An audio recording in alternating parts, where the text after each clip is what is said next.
Are there health monitors that continuously check astronauts' vitals during preparation and flight? If so, what happens if it's noticeable that one of them is uncomfortable?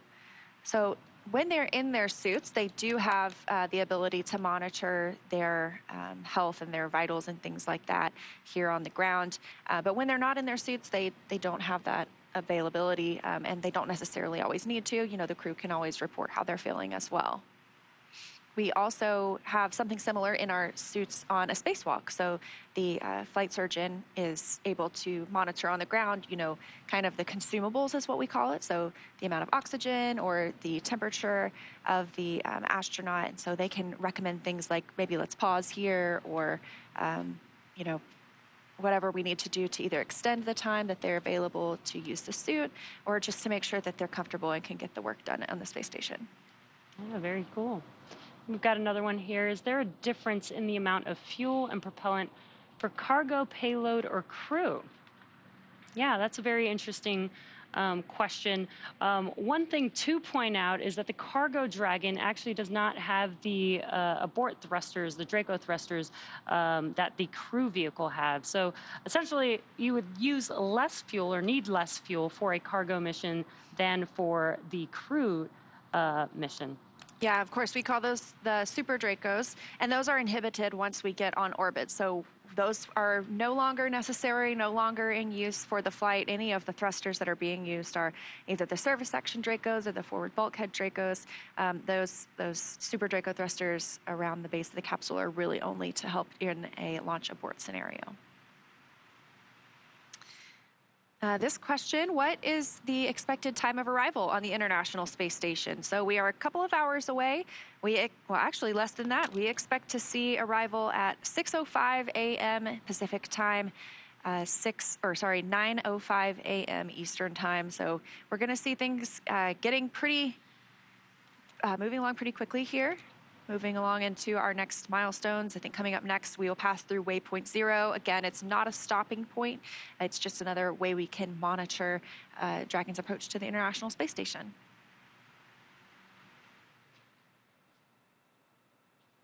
And we've got one more question here. What science are we expecting from Crew-7, and what impact is it going to have in future interstellar travel?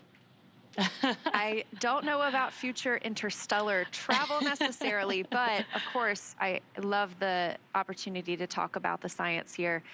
There are several investigations going up that Crew-7 will work on.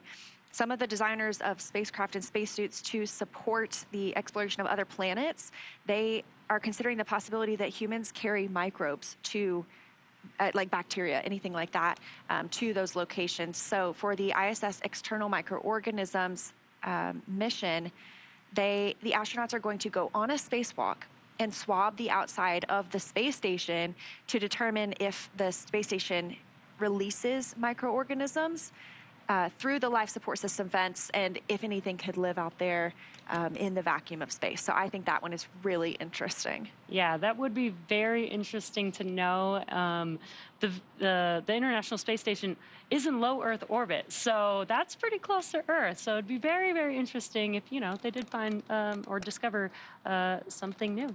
Yeah, of course, it's something I think that we talk a lot about, too, as we look at interplanetary travel, too, and wanting to keep those locations as clean as possible. That's why you have spacecraft in clean rooms. That's why you have people suited up, you know, wearing caps so that their hairs don't even fall onto a vehicle, because we want to make sure when we arrive at a future destination, whether it's the moon, whether it's Mars, that we are seeing something as it was and not as influenced by humans. That way, if we discover anything microbial there, we know it's natural there. It's not coming from Earth with us.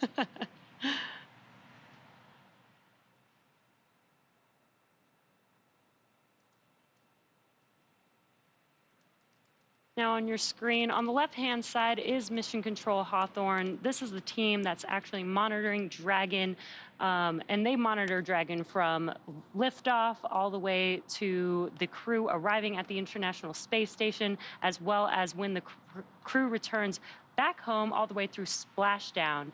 That mission control room in Hawthorne, that's the team that is monitoring Dragon and the crew throughout the entire mission.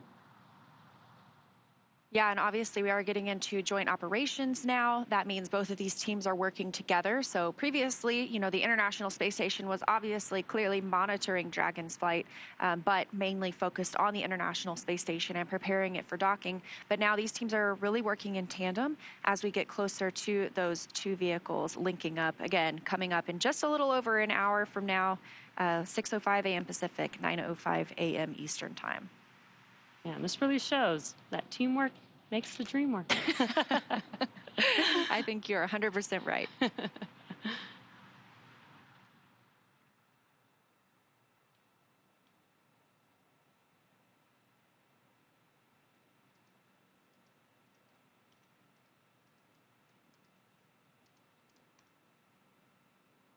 So we were talking a little bit about the science on that Crew-7 will be working on. Of course, the International Space Station has been in orbit been constantly inhabited for almost 23 years now.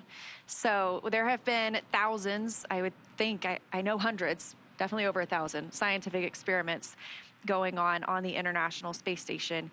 Another one of these looks at the microgravity and artificial day and night cycles on the International Space Station. So obviously, here on Earth, we have our circadian rhythm that helps us regulate when it's day, when it's nighttime. Sometimes we wake up in the middle of the night to cover a crew mission to the International Space Station.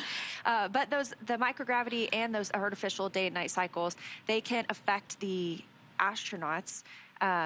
They change the daily rhythm, change their sleep pattern. That can affect their health, their well-being, any cognitive performance. So there is an investigation from the European Space Agency, ESA.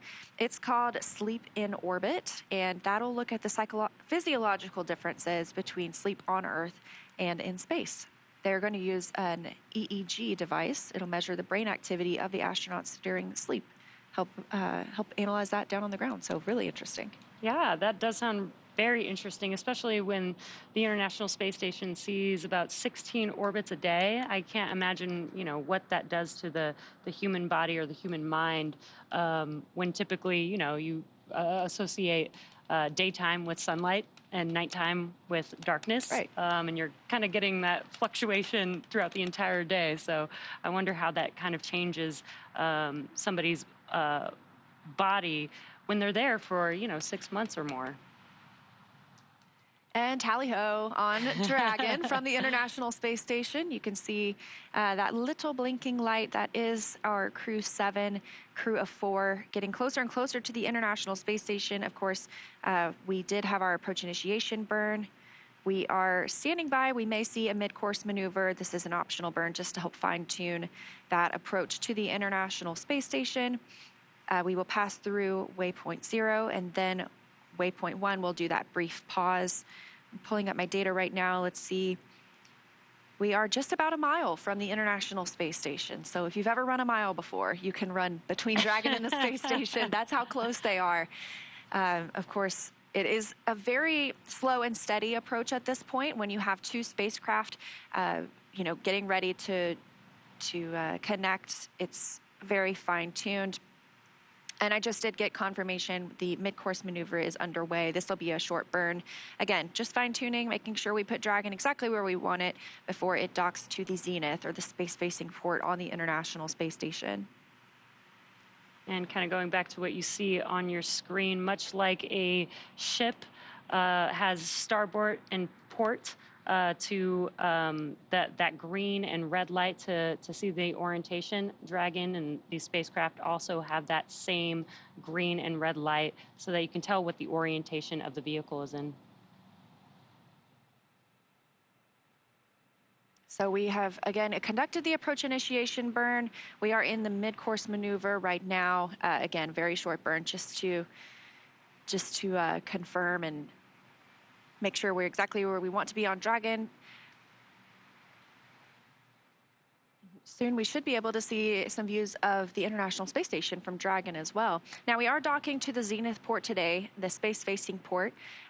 We may not have views at the time of docking. That is because when we send signals from the cameras, we don't want it to bounce back off of Dragon. That can damage the cameras themselves. So we may not have views during that point as it prepares to dock, at least not from the closest camera, but we will have confirmation. And Dragon SpaceX on the big loop, we had a nominal mid-course correction, and the trajectory has converged on waypoint 0. Expect waypoint 0 arrival at 1217 Zulu. SpaceX Dragon copies all and copy 1217. Great news. We had confirmation that the mid-course maneuver is complete and that we are on track to waypoint 0 at the 5:17 a.m. Pacific time timestamp there, which is just about 18 minutes from now. And of course, they could hold at waypoint 0 if they wanted to, but we don't have anything that's tracking for us to do that at this time. They'll be able to move right through waypoint 1. I believe that's about 220 meters from the station. And these pauses are built in so that we can continue to check the systems on Dragon as well as on the International Space Station side. Just make sure everyone is still performing optimally before we get into this delicate dance, as we've called it before.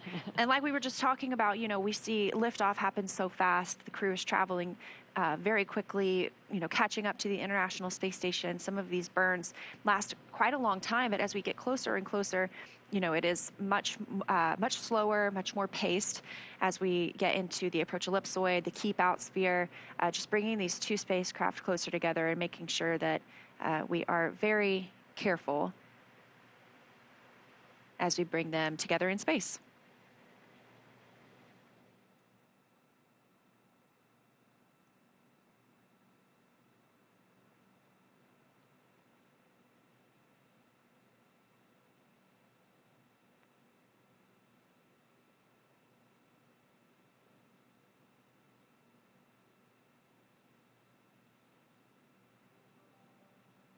So talking a little bit more about some of the science that is happening on board.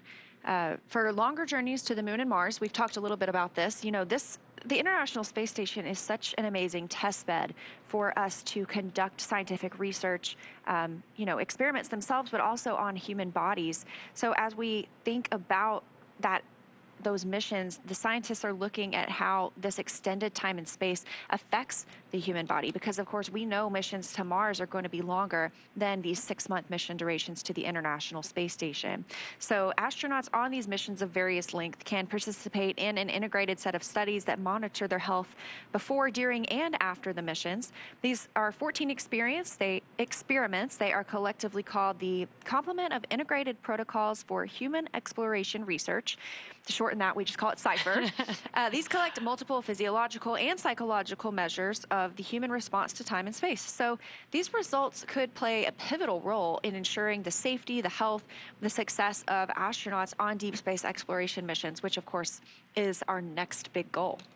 Right, like we've sent humans, you know, hundreds of thousands of miles away, but on interplanetary missions, they're going to be going potentially millions of miles away, right? And we would like to know, you know, maybe how these long duration missions affect the body, so that we can understand how the body will react, you know, in a longer period of time, maybe longer than 6 months. It could be months, it could be years. And, you know, we do have NASA astronaut Frank Rubio on board, who will, when he comes home, hold the record for the longest amount of time in space. I believe it's 371 days. So over a year in space for an American astronaut. That'll be the new record.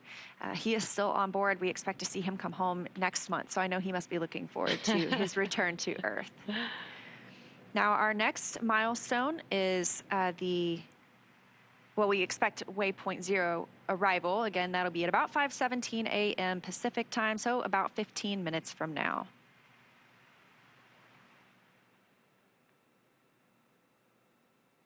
And again, if you're just tuning in, this is Dragon making its way to the International Space Station, this view coming from the space station itself.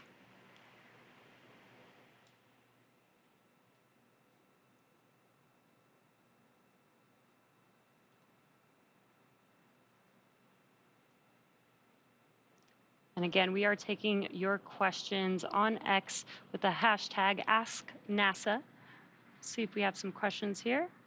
How long was the prep for this mission overall? Ooh, that's a great question.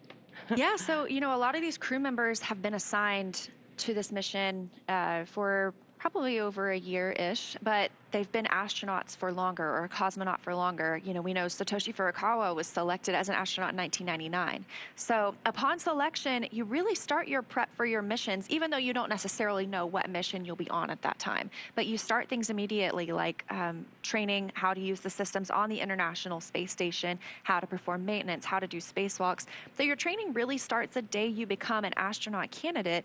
However, training for this mission gets a little more intense when they are assigned and when they can come here to Hawthorne and start training with the teams here, as well as training specific experiments they might conduct on the International Space Station.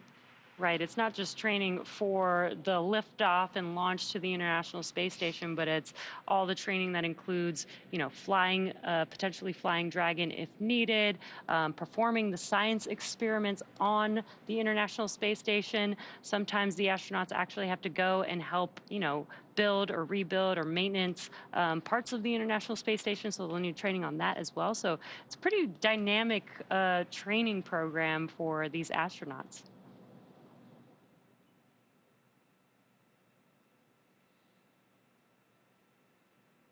You've got a live look inside Dragon Endurance right now. That's pilot and Commander Jasmine Mobelli and pilot Andreas Mogensen, just monitoring the spacecraft's progress. Dragon SpaceX on the big loop. Ground has pulled go for approach 0 and 1 and will enable the maneuver shortly.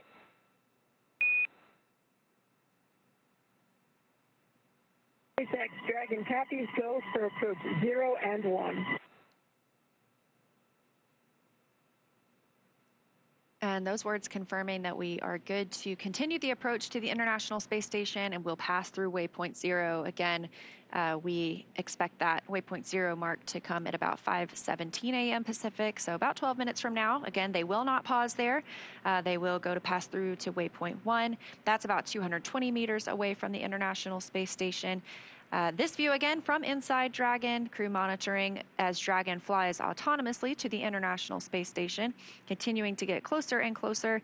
That approach initiation burn brought us up about 400 meters directly below the station.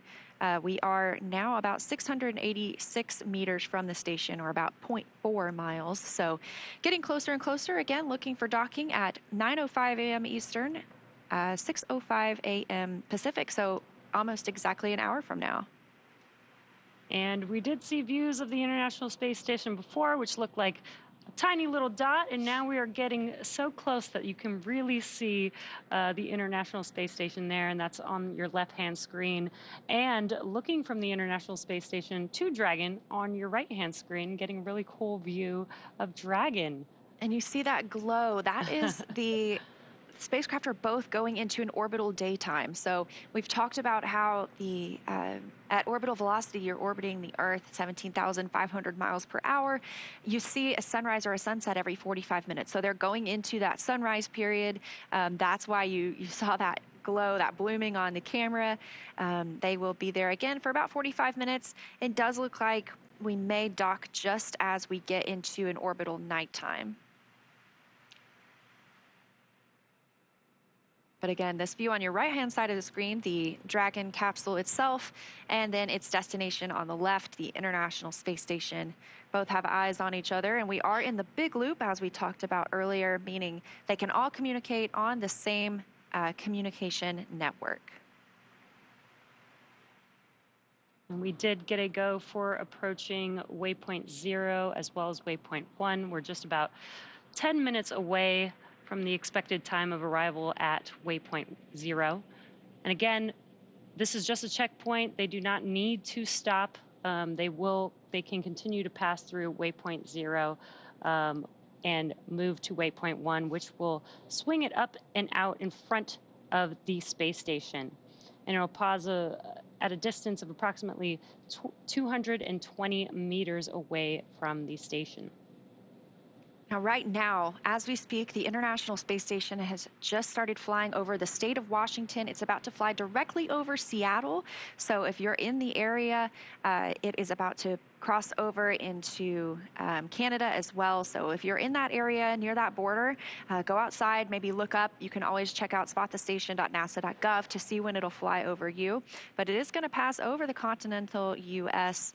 Right now. It's flying right over the state of Washington. So I'm sure if they looked down right now, would have beautiful views of the mountain ranges there. It'll be south of Calgary here pretty shortly. And as you mentioned earlier, you don't need a telescope to see the International Space Station. You can actually see it with the naked eye. It's about the size of a football field and big enough for you to walk outside and be able to see it pass by. And I know they can't see me, but I always wave. Hey, you never know.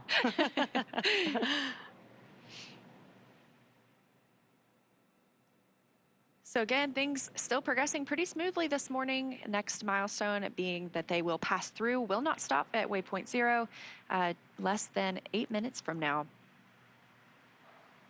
And a reminder, we are going to the zenith, or the space-facing port of the International Space Station today. They will be next-door neighbors with Dragon Endeavour, which is at the forward-facing port on Node 2.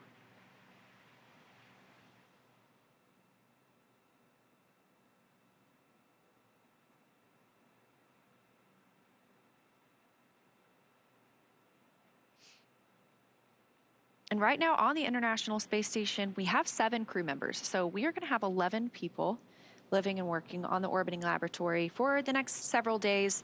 We'll start looking at an undocking timeline and a splashdown date for Crew-6 pretty soon. But we want to make sure they get that handover time. So right now, again, 7 people living on the space station. Right now, it looks like 4 of them are having their midday use Greenwich Mean Time. It's just a little bit after noon there, about 12:10 p.m. A few of them are eating. Again, this is a weekend day, so technically sometimes if there's not operations going on, they do get time off on the weekends. They're able to relax, talk to family members. Right now, several of them are eating, and then Woody Hoberg will step into the Dragon approach monitoring. He will also work on pressurizing the vestibule once we are docked.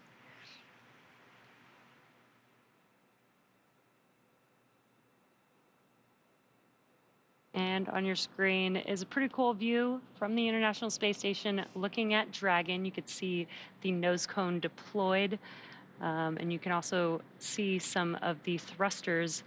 They're using the Draco thrusters to maneuver Dragon towards the International Space Station. You can see Earth in the background.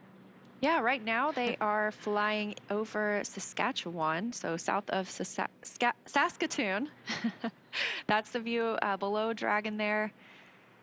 And then Dragon's view of the International Space Station. So if you're in that area, go take a look up. You might spot our crew members.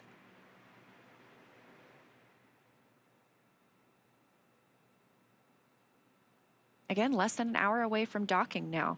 It will bring that crew up to 7 people. And we are about 5 minutes from reaching waypoint 0. Expected time is 5:17 a.m. Pacific time.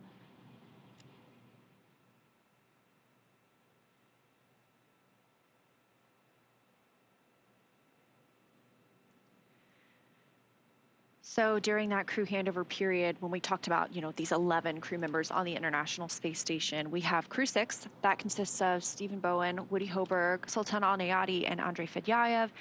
They have been living up there for about 6 months now. And before we bring them home, we want them to be able to talk to Crew-7. We have some first-time flyers, especially on this spacecraft. So we want them to be able to show them the ropes of what's going on aboard the International Space Station. They can hand over any science experiments that they've been working on, show them any of the safety protocols. That's actually one of the very first things that they will do right after they dock. They will move into an ISS safety briefing. They get a lot of training on the ground about how to handle any contingencies days or off nominal situations. But once you get on space, it's just different. You need to do it again. You need the refresher. So it's, safety is the utmost importance. So that's the first thing that they'll do after they dock and do their welcoming ceremony for us. But that crew handover period, it gives a nice buffer for these team members to be able to share what's been happening on the International Space Station over the last 6 months with this crew who has just arrived.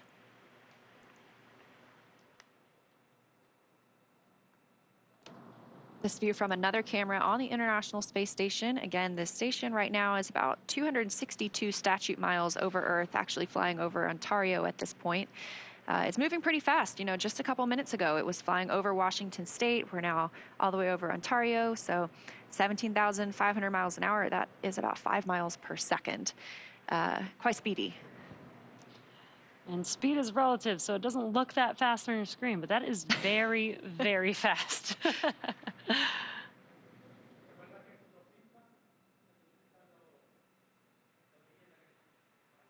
We are just a few minutes now from passing through waypoint 0.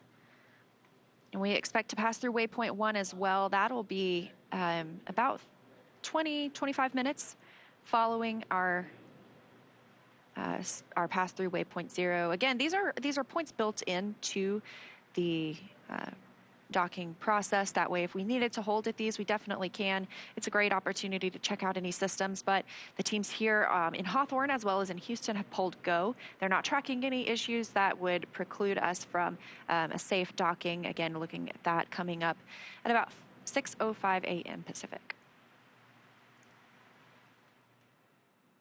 And our Cronus flight controller in Houston is the one who is navigating these cameras on the International Space Station. So they always do a great job of getting us some really amazing views as Dragon gets closer.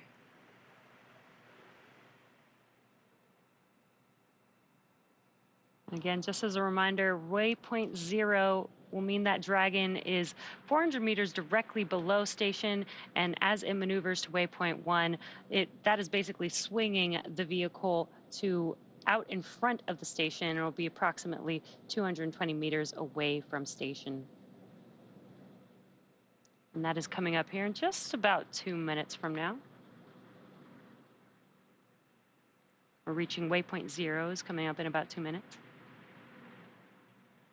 And waypoint 1 puts us on the docking axis, so it pretty much lines us directly up with that corridor that the spacecraft will follow all the way in to where it docks on the zenith port of the International Space Station. There is a pause at waypoint 2. That's about 20 meters away, so that is kind of the final check of all the systems on both sides of the spacecrafts to make sure that everyone's still go for docking. We're not tracking any major issues. They can hold there for any lighting changes if they wanted to, but not always necessary. So sometimes it's a brief pause, and sometimes they just hold to make sure that everything is checking out as planned. And you did just see a view inside of the cabin of Dragon, and you saw our astronauts, our commander and pilot there, basically just monitoring. Dragon is an autonomous vehicle, so really all the crew needs to do is just monitor as they approach the station. There's really no manual driving or flying at this point. This gives you a great view with the nose cone open. That's where the docking mechanism is located. That's the hatch through which these astronauts will fly through Dragon and into the International Space Station. Of course, yesterday during launch, we saw them enter through the side hatch. They won't use that again until they splash down and are back on Earth and egress on the recovery ship. So we just got confirmation. We have arrived at waypoint 0. We are converging our trajectory on waypoint 1. So again, things continuing to move smoothly. We'll start to get a different view of the International Space Station as we're going to be going to the zenith port. So we're going to be going directly above it. We'll be looking down on the space station. So that view we have right now of the space station looking down on Dragon, it'll be flip-flopped. So Dragon will be looking down on the space station and see Earth below that. So again, we've just reached waypoint 0, which means Dragon is 400 meters directly below station. And we can see it in views now coming from the International Space Station. But coming up, Dragon will move from waypoint 0 to waypoint 1. That'll swing it up and out in front of the space station, actually directly above it, pausing at a distance of approximately 220 meters. Again, that puts us on the docking axis. That essentially means it's directly in front of the docking port. And again, we've heard teams do the go, no go polls. Everything remains go for us this morning.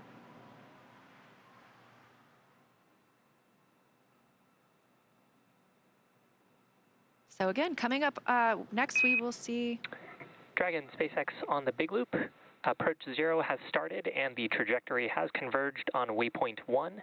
Expect arrival at waypoint 1 around 1259er UTC.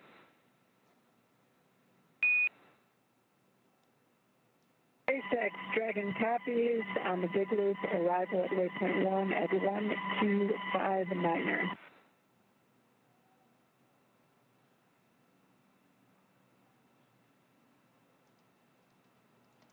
And just the core communicating with the crew, confirming that they are on their way to waypoint 1.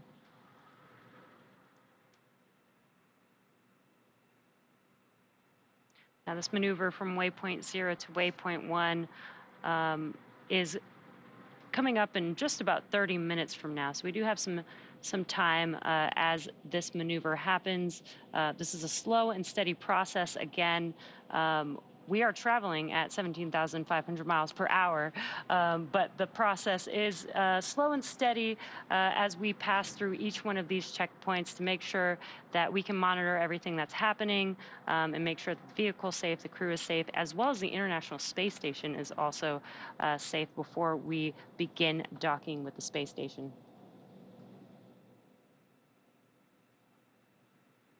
we were just talking about what's underneath the nose cone.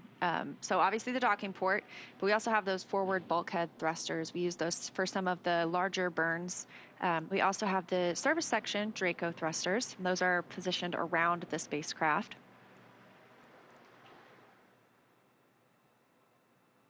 We'll just be using those service section Dracos as we get closer to the International Space Station. Again, very fine-tuned. And this, I just noticed, is very cool. On the left side of your screen, up a little, if you're looking towards the top of the International Space Station or towards the top of your screen, you can see Dragon Endeavour docked to that forward-facing port. Again, we are going to the Zenith port, so you can see that outline perfectly. That's so fascinating. You can also see some of those International Space Station rollout solar arrays, those IROSAs. If you look towards the right side, you know, they look like they are a little bit detached, sort of. They are mounted differently on our solar arrays.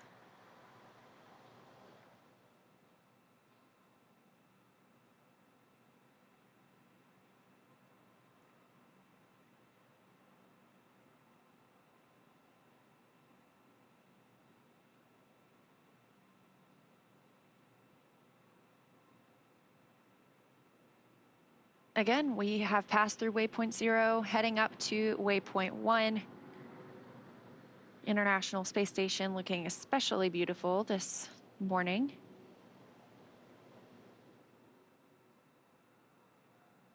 And we are in that orbital daytime. We are now flying over the Atlantic Ocean, so we have at this point passed over the continental US, North America.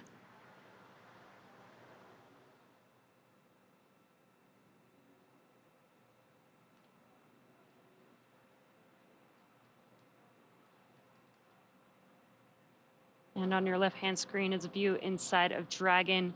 On your left-hand side is Commander Jasmine Mogbelli, and on your right-hand side is the pilot for this mission, Andreas Mogensen. Again, they are just monitoring.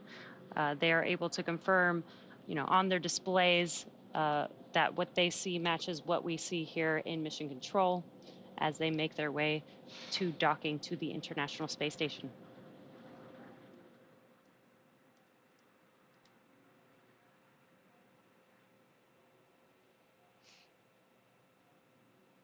And these views are really awesome. Seeing Earth in the background looking almost so crisp there. I know. And Crew-7, once they arrive at the International Space Station, they will have these beautiful views for about 6 months, living and working, doing science and research on the International Space Station. We did get an updated docking time. It has shifted just a few minutes to the right. We're now tracking 9:08 a.m. Eastern Time. Literally just a 3-minute change, so just fine-tuning after we've done the approach initiation burn and that mid-course maneuver. Again, we've passed through waypoint 0, moving up toward waypoint 1. Things continue to look good so far for Dragon Endurance on its journey to the International Space Station.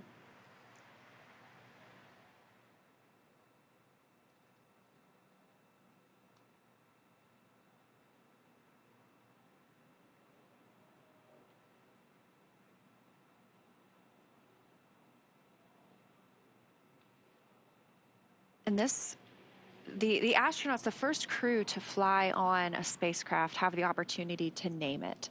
And so the first flight of Endurance was the Crew-3 mission. It was named Endurance by the astronauts themselves. Obviously, they said it's a tribute to the tenacity of the human spirit as we push farther than ever with commercial opportunities in low Earth orbit and plans to go to the moon and Mars. So common theme.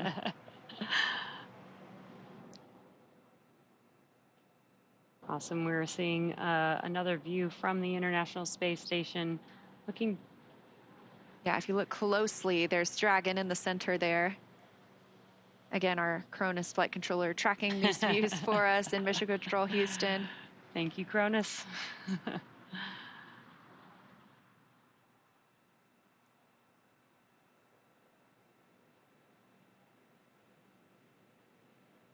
And as a reminder, as Dragon approached waypoint 0, was directly under the International Space Station. As it moves to waypoint 1, it's actually going to swing up and align itself with the space station.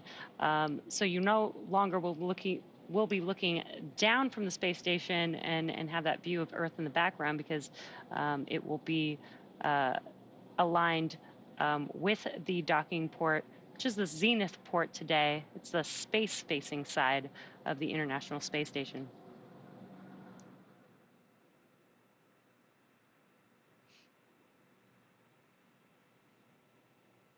Once our astronauts arrive and our cosmonaut arrive to the International Space Station today, they will be members of Expedition 69. That will remain their designation, so they won't keep these roles, these titles that they have right now. You know, we have Jasmine Mobilli as our commander. Once she gets to the International Space Station, she will be a flight engineer. And they will remain Expedition 69 until departure of Soyuz next month. That'll be bringing Frank Rubio home. That is when we will enter Expedition 70. So their titles will change over at that point to Expedition 70 crew members.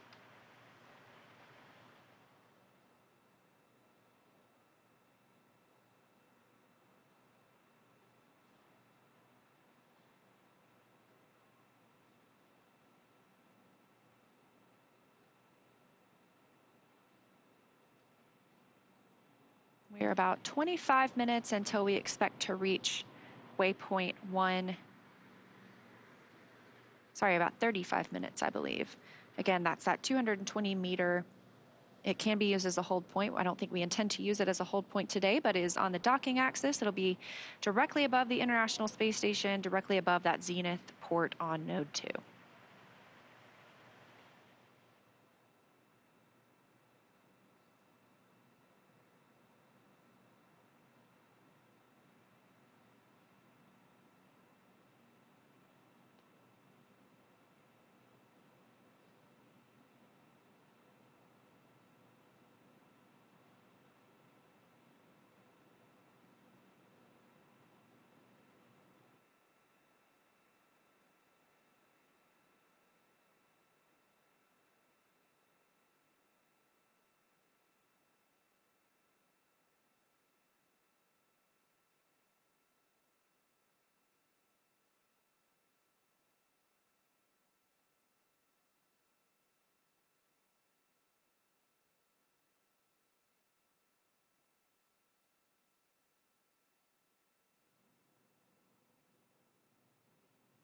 All right, and a reminder, we are taking your questions on X with the hashtag AskNASA.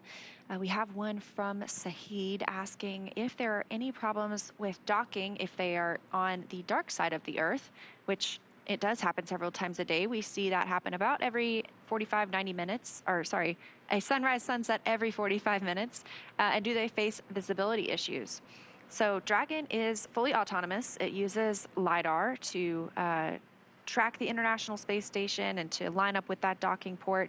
The crew members do have the opportunity to take control if needed, but they don't necessarily need to wait for that lighting. The Dragon knows where the station's docking port is, and we have lights out on the exterior of the International Space Station anyway. So sometimes we do hold for lighting just to double confirm, just to make sure, but there is usually no problem docking in darkness.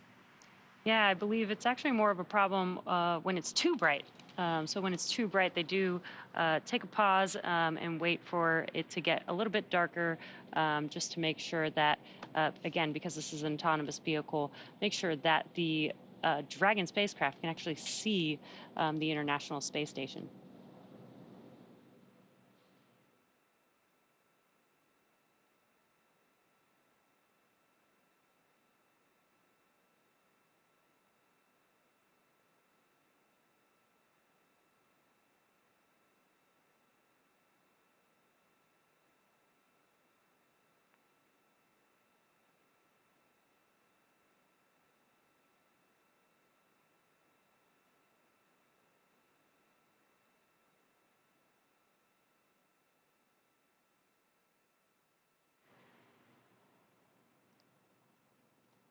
And we are taking questions on X with the hashtag AskNASA. And this one is, where can I see the post-launch news conference from yesterday?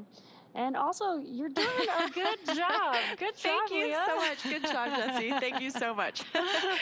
You can find the post-launch news conference on NASA's YouTube.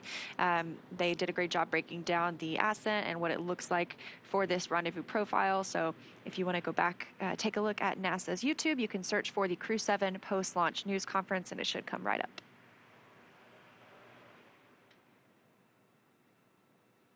Next question is, when will Crew-7 be back to Earth? Well, these are long-duration rotational missions, but the durations are approximately 6 months. So every 6 months, we fly a crew up to the International Space Station, and the crew on board will then return back home. So Crew-7 will be up there for about 6 months and come back. We're starting to see the views change a little bit. You know, we were looking directly down on Dragon, but now we are swinging up and above the International Space Station, because we'll be docking to that zenith port. So again, like I mentioned earlier, we were looking directly down on Dragon with the Earth below it. Pretty soon, Dragon will be looking directly down on the International Space Station with the Earth below it. Looks like right now they are flying off the west coast of Senegal, about 260 statute miles above Earth.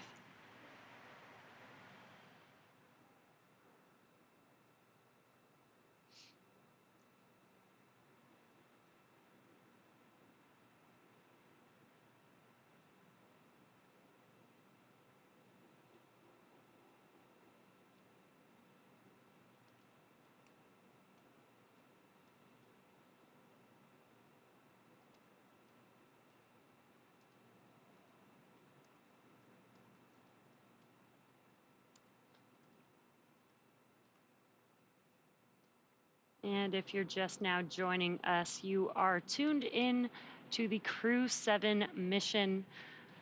The crew launched last night at 12:27 a.m. Eastern Time. 12:27 a.m. Pacific Time, 3:27 a.m. Eastern Time. And now the crew is making their way to the International Space Station. We've already had a few burns. We've passed through checkpoint waypoint 0, and now the vehicle is swinging up towards waypoint 1. We are just under 25 minutes away from the expected time of arrival to waypoint 1, which will put the vehicle in line with the docking adapter on the International Space Station, and also put the vehicle directly above the International Space Station. So if you're tracking, that's an almost 30-hour ride to orbit. The crew are suited up now. They are in their seats. They have not had to do so during the flight, and we just got a really cool view of one of those Draco thrusters firing, helping us fine-tune our approach to the space station.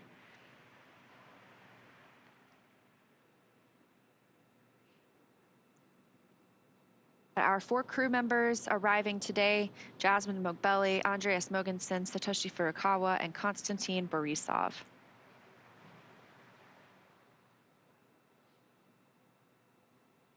Dragon looks pretty small in this picture, but we are getting closer and closer to the International Space Station.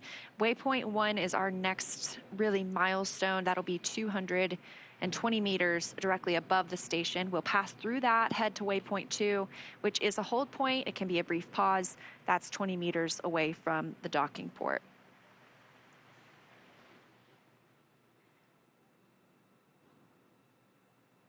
And once the astronauts arrive, they will be joining a crew of already 7 people living on the International Space Station, so bringing that total up to 11. The other astronauts and cosmonauts living on the station right now are Stephen Bowen, Woody Hoberg, Sultan Al-Nayati, Andrei Fedyaev, Frank Rubio, Sergei Prokopyev, and Dmitry Petelin.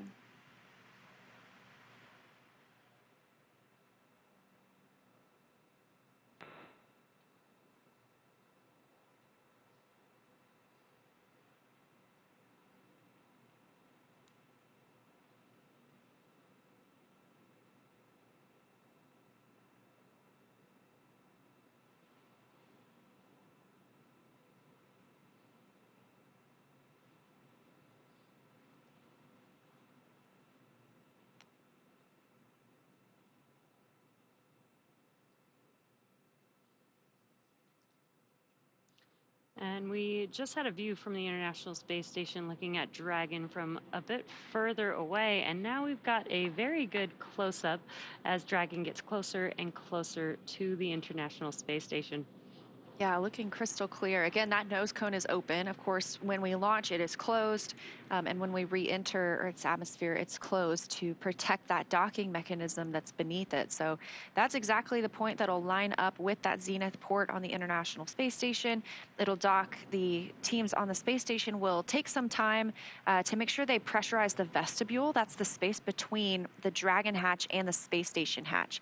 So when Dragon docks, that space is going to be out of vacuum. It's been previously exposed to outer space. And we want to make sure that it's equalized before we open up those hatches and the crew floats in. So that is a process that takes about an hour-ish, you know, making sure that we've got all those levels equaled out before we welcome the crew aboard the space station.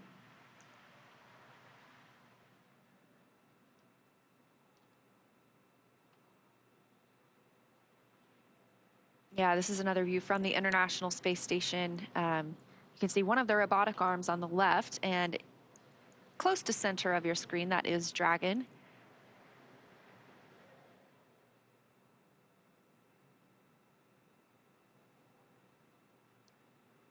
And that robotic arm is attached to the Japan exposed facility, so we are able to put some of our experiments outside in the vacuum of space.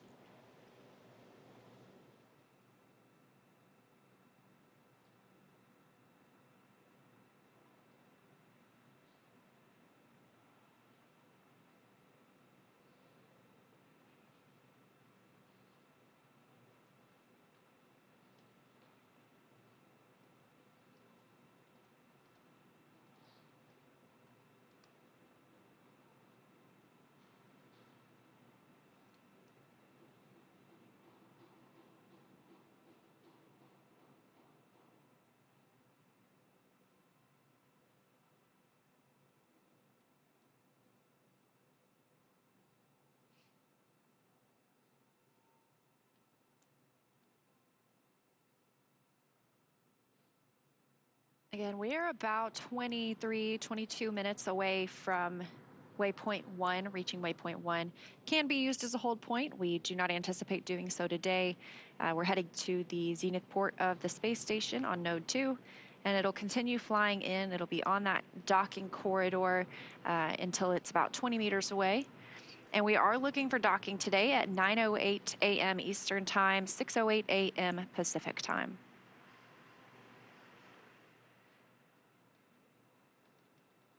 And this again is Dragon Endurance that we're looking at. It flew first on the Crew-3 mission. It also flew the Crew-5 astronauts to the International Space Station. Dragon SpaceX on the big loop. Expect reconfiguration of the C2V2 return link shortly.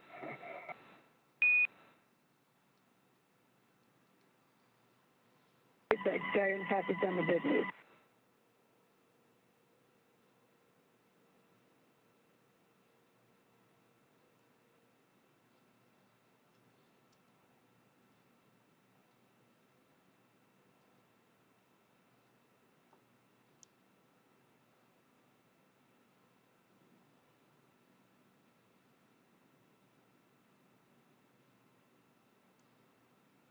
And a reminder, we are taking your questions on X with the hashtag AskNASA. So if there's something you're curious about, let us know. This question from Jack: what have the astronauts been doing in between launch and docking? Well, they've been floating around a bit.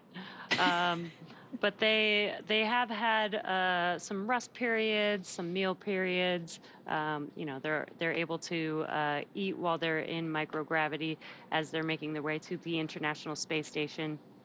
After ascent, once they made it to orbit, they were able to get out of their spacesuits and actually enjoy microgravity. And they've also, you know, needed to follow some procedures. As we're getting closer and closer to the International Space Station, they did have to prepare for some of the burns that enable the Dragon vehicle to get or to approach the International Space Station. So a plethora of activities over the past 30 hours. Yeah, they also get the opportunity to eat if they want to. They have some shelf-stable meals that they can choose from, and you'll probably hear after docking, they will report out what was consumed. Not necessarily the food itself, but they'll say this many packets from this bag. Everything is so meticulously tracked in space and on the International Space Station.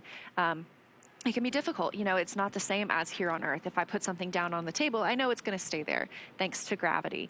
But on the International Space Station, we want to make sure we know where everything is at all times, because it can float away pretty easily. So just reporting also what was consumed, that gives the teams here in Hawthorne as well as in Houston a good look at, you know, what is also available for later use as well. Yeah, and on the broadcast for the launch of Crew-7, NASA astronaut Jessica Meir actually mentioned, you know, how good the meals ready to eat actually are. She really gave an ode to, you know, how cool it is to be able to bring, you know, some flavors from, you know, some of the astronauts' like favorite types of food with them to the International Space Station. On Dragon, they aren't able to heat up any of the food, but they are able to hydrate any dehydrated food while on Dragon. And then once they get to the International Space Station, they actually do have the ability to warm up food and have a hot meal. And we do have another question. Again, as a reminder, we are taking questions on X with the hashtag AskNASA. Do the astronauts stay in that seated position the entire trip there?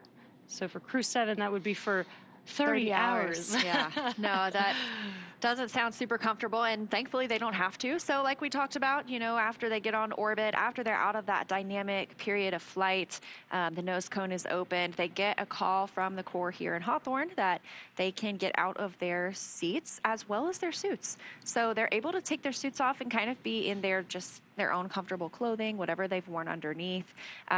We ask them to put those back on shortly before we get into this approach initiation phase. So they are back in their suits right now. They are also in their seats. Of course, we don't expect anything to be off nominal in this situation, and we are moving pretty slowly, but it's still considered a dynamic period of flight because we're getting closer to the International Space Station and docking itself. We are about 15 minutes from waypoint 1. Again, our next pit stop on the way to the space station, about 220 meters above the Node 2 Zenith docking port.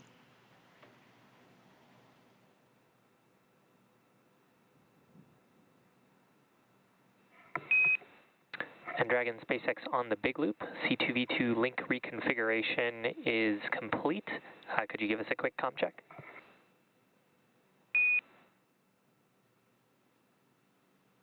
SpaceX Dragon, comm check on the big loop. We have you 5 by 5.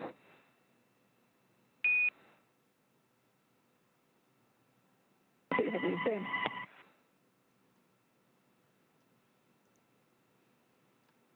Hearing that conversation between the core and the crew, that is Shiva Bharavaj down there in Mission Control, Hawthorne.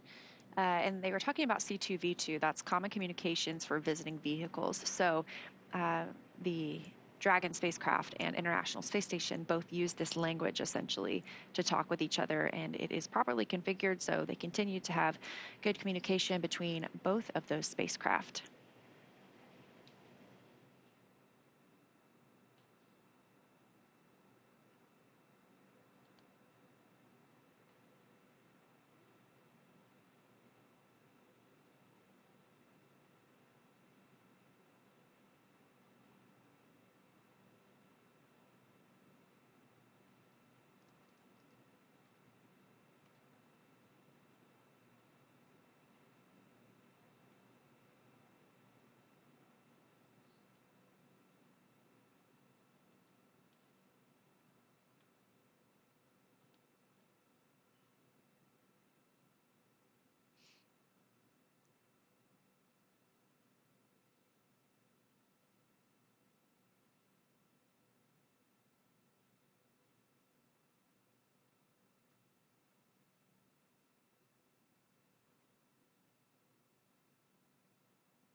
So currently on board the International Space Station, judging by the timeline, it looks like Woody Hoberg is now in position monitoring Dragon's approach. They can actually send commands from Dragon or from the International Space Station to Dragon if need be, if there was some reason that we needed the spacecraft to retreat. Obviously, we're not tracking anything this morning, but he'll be monitoring that approach as they get closer all the way through docking, and then he'll be the person to work through the depressurization of the vestibule and make it a welcoming transition from Dragon to the space station for the 4 new crew members.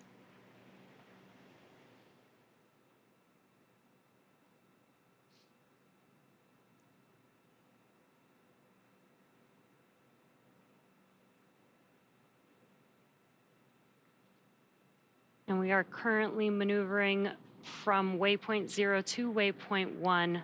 We are expecting to arrive at the waypoint 1 checkpoint at 5:59 a.m. Pacific time. And again, this will put Dragon directly above the International Space Station. So you could see on your screen, Dragon made its way to waypoint 0, which was directly under the International Space Station, so between Earth and the International Space Station. And now it is swinging upwards and will be above the International Space Station, basically on the space side of the station.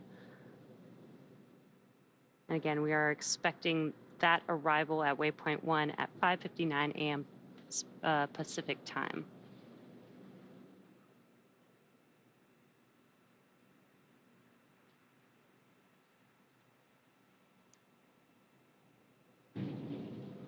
And we got the go from the International Space Station team that they are good to have Dragon proceed past waypoint 1. So waypoint 1, they will stop at waypoint 2 again. That's about 20 meters from the space station. That's the final checkpoint before moving in. And we expect to see them at waypoint 1 in about 12 minutes from now. Shortly after that, it moves pretty quickly. It is slow and steady, but at the same time, we're anticipating docking at 6:08 a.m. Pacific. That is 9:08 a.m. Eastern time. So just about 30 minutes from now, we should see our new crew arrive at the space station. Of course, if we needed to, we can hold at waypoint 2 for quite a while, just to make sure we have conditions on the spacecraft, on the International Space Station, any lighting conditions, just the way we want them before we move on in.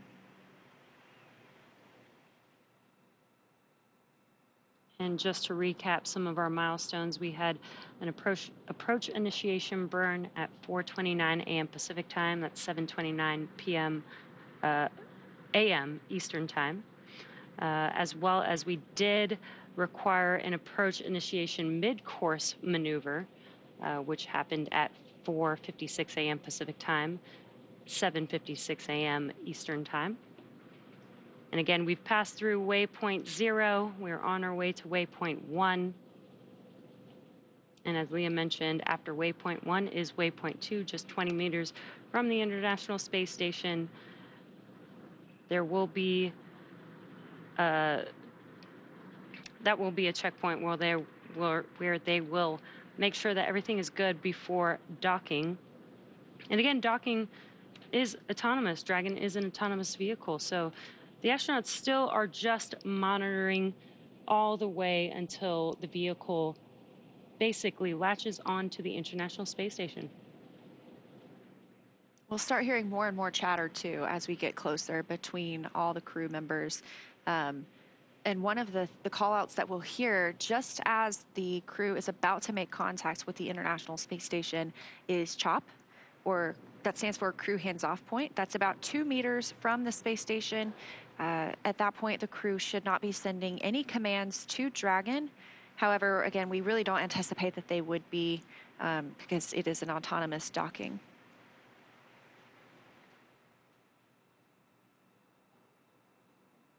So about 10 minutes away till we reach waypoint 1. Again, we're going to move right on through, head to that waypoint 2 hold point, and then we are about 20 minutes away from docking itself.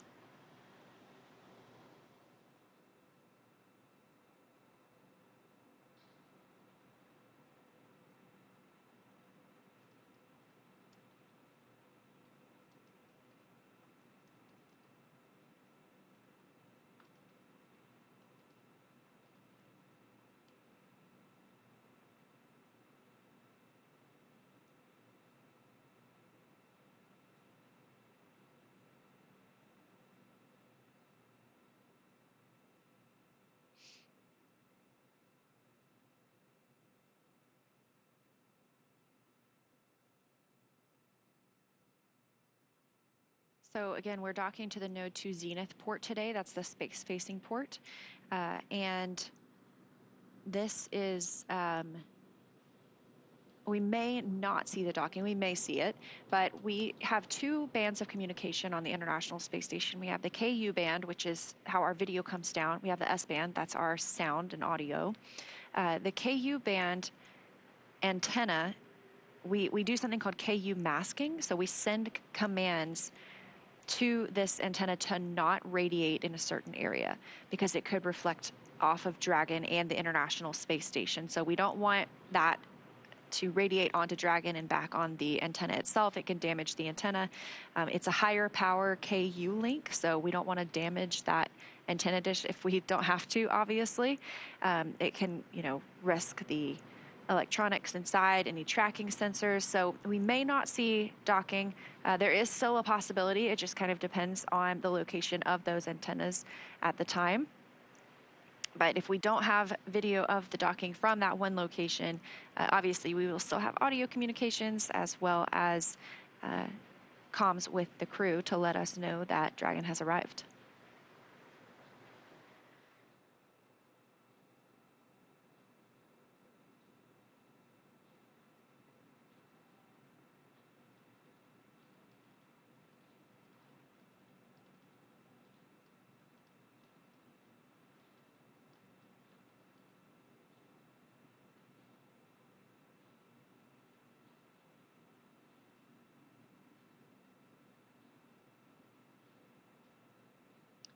Again, if you're just now joining us, you are tuned into the Crew-7 mission.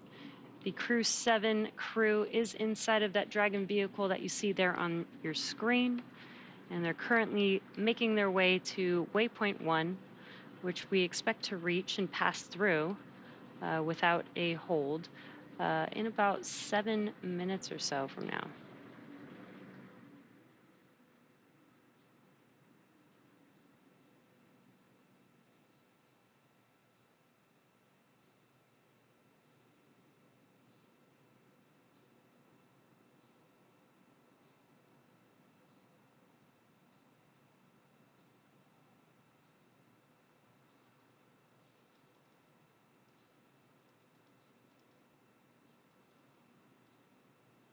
This view coming from a camera on the International Space Station of Dragon continuing its approach. Again, we are going up and above the space station, so we may eventually have some views of Dragon looking down on the station with the Earth below it.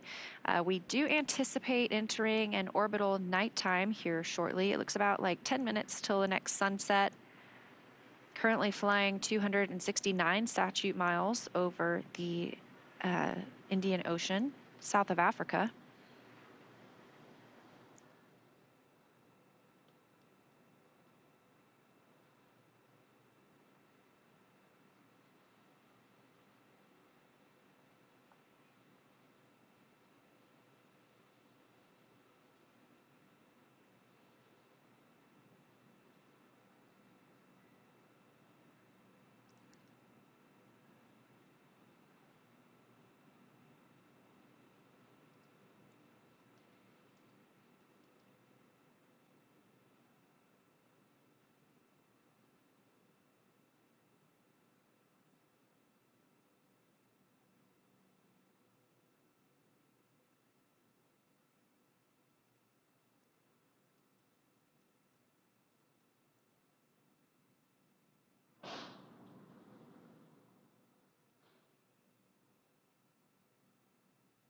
Another view here from the International Space Station.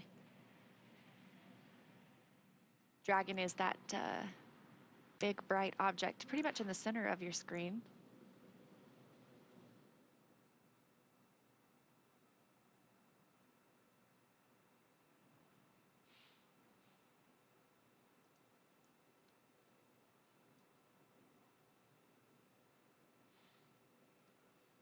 And this view in Mission Control Hawthorne here at SpaceX headquarters.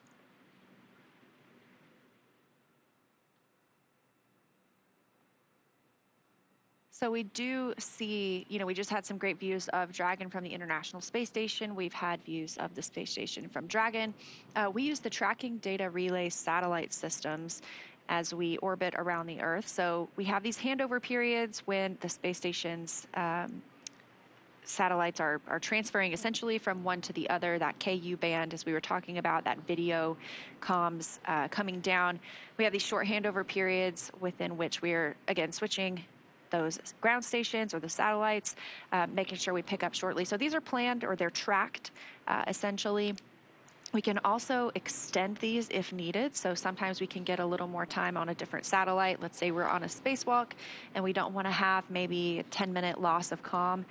So we're able to work with the other users of these satellites or these ground stations and make sure that we're getting constant communication at that time. So right now we are taking views from Mission Control Hawthorne on the left, Mission Control Houston on the right, as we are getting into these dynamic operations when we will be seeing Dragon get even closer to the International Space Station.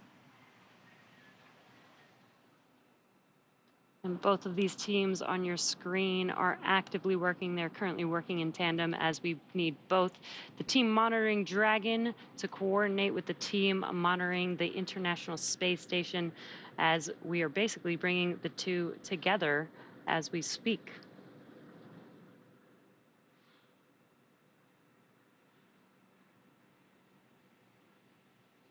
So again, we do expect to get those communications back, those videos back from Dragon and from the space station pretty shortly. But we are tracking to arrive at waypoint 1. Again, we're passing right through waypoint 1 today. We didn't have the need to stop. Both teams polled that they are go to pass through and head to waypoint 2. But we're expecting to see or hear that call out of waypoint 1 in just a couple of minutes. Again, we're tracking Dragon SpaceX on the big loop, approach 1 and soft capture ring extension will begin shortly, and then expect Dragon to continue approach to waypoint 2. SpaceX Dragon, copies all.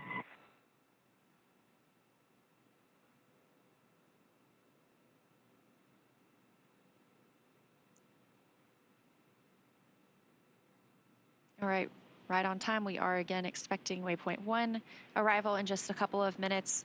Docking could happen as soon as 10 minutes from now. Also heard the call to the crew that the soft capture ring extension will begin shortly. That's the first step in docking. We have soft capture, and this ring will retract, pulling Dragon into the International Space Station, that international docking adapter. And then there are a set of 12 hooks that will securely attach Dragon to the docking adapter. That's what we call hard capture. After that, we'll get into our depressurization of the vestibule.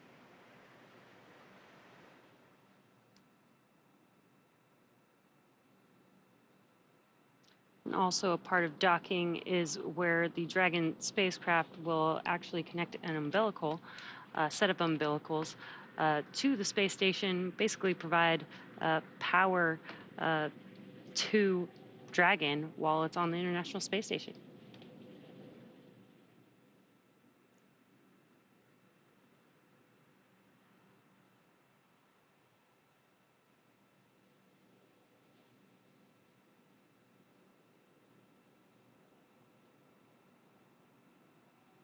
So again, as we get closer to docking, if you are just joining us, this is NASA's SpaceX Crew-7 mission to the International Space Station. We have 4 members aboard Endurance today: Jasmine Mubele, Andreas Mogensen, Konstantin Borisov, and Satoshi Furukawa.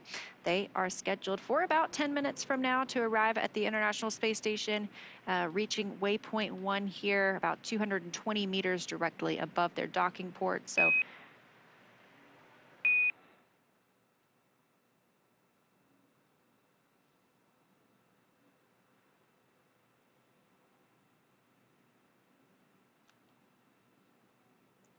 we hear those Quindar tones. We like to pause to make sure that we can hear the real stars of the show. The teams in our mission control rooms talk with the crew members aboard the spacecraft.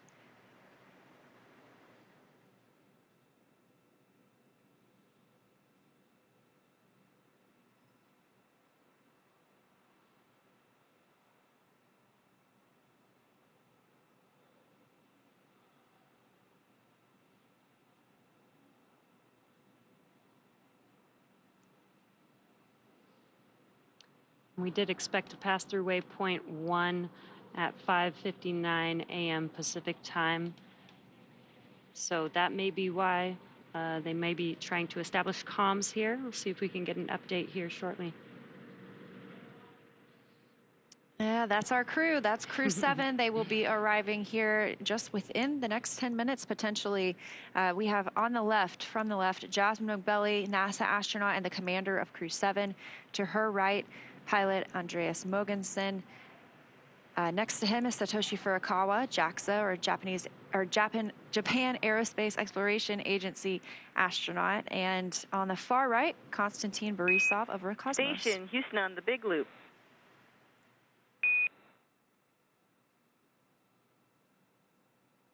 Houston Station with you on the big loop.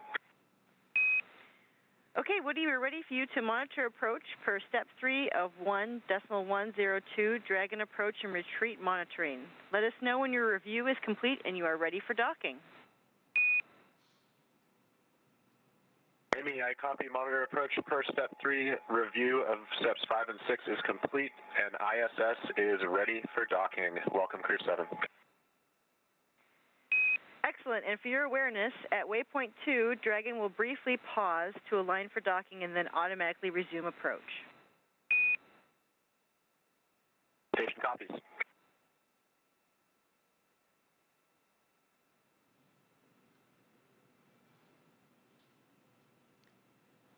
All right, and that was communication from the Capcom in Mission Control Houston. It's Amy Dill this morning communicating with NASA astronaut Woody Hoburg on the International Space Station. Again, he's primed for monitoring this approach and docking of Dragon. So they are getting all set up on the space station side ahead of docking. Again, we're looking for that to happen around 6:08 a.m. Pacific time, so within the next few minutes. Yeah, it's getting pretty exciting. Initial contact between Dragon and the International Space Station is expected, as Leah said, at 6:08 a.m. Pacific time, 9:08 a.m. Eastern time. Before reaching Waypoint 1, mission operators conducted a go-no-go poll to allow Dragon to begin its approach to Waypoint 2, which is located inside of the keep-out sphere, about 20 meters away from the space station. As we've talked about previously, all of these visiting vehicles take this phased approach to the space station. They stop at these predetermined gates for teams to run quick checks on the vehicle performance before approaching the space station. So we know slow and steady wins the race when it comes to bringing two spacecraft together. The docking operations require a really great deal of precision to make sure we're keeping the spacecraft and obviously the crew safe. At the 20-meter distance from station's docking adapter, Dragon's approach will slow, and it will begin to align itself with the adapter to come in for the final approach. Dragon will make its first initial soft contact with the adapter's soft capture ring, which will then retract to bring Dragon in for the hard capture sequence. As a further precaution, Dragon's soft capture system includes a set of rotary spring dampers that helps lessen the force of the contact between the capsule and the station. So for a little bit more of an update on what's happening on the International Space Station and in Houston, let's check in with Sandra Jones. Sandra? Thanks, Leah. Right now, the crew on board Space Station is awake and preparing for the upcoming docking of Dragon to Space Station. Everything continuing to look good here on the Space Station side. NASA Dragon astronaut SpaceX Woody on the Hoburg big will... loop. Soft capture ring extension is complete. SpaceX, the Dragon copy, soft capture ring deploy complete.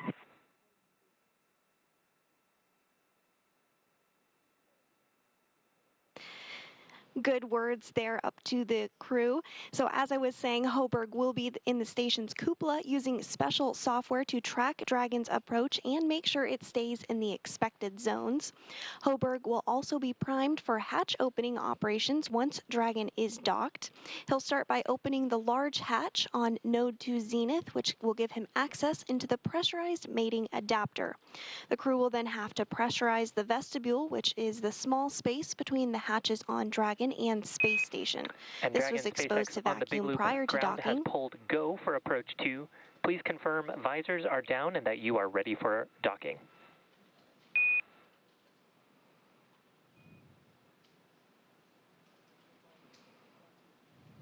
SpaceX Dragon copies on the big loop go, and also crew members have visors down. We are ready. Excellent news, Dragon. Ground is going to be enabling approach shortly, and a reminder that after the crew hands-off point, retreat and breakout are not permitted. Dragon copies.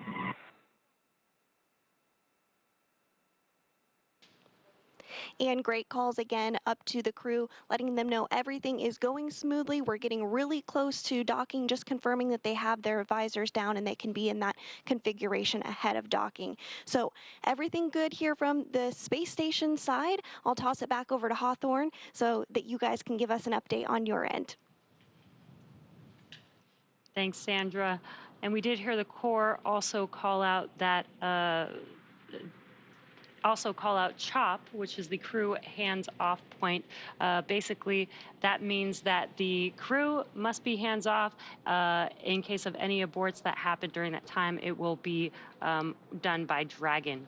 Now, Waypoint 2 is up next, and that will put Dragon only 20 meters away from the space station. From here, the spacecraft will focus on aligning its docking system with the International Docking Adapter.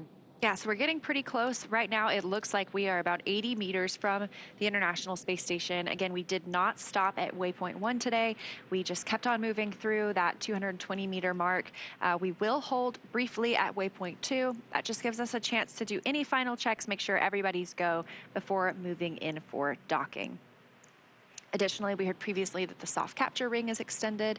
That's what's going to make first contact with the International Space Station. It will then pull Dragon into the International Space Station's international docking adapter before those 12 hooks begin to do that hard capture sequence, really securely securing it to the spacecraft.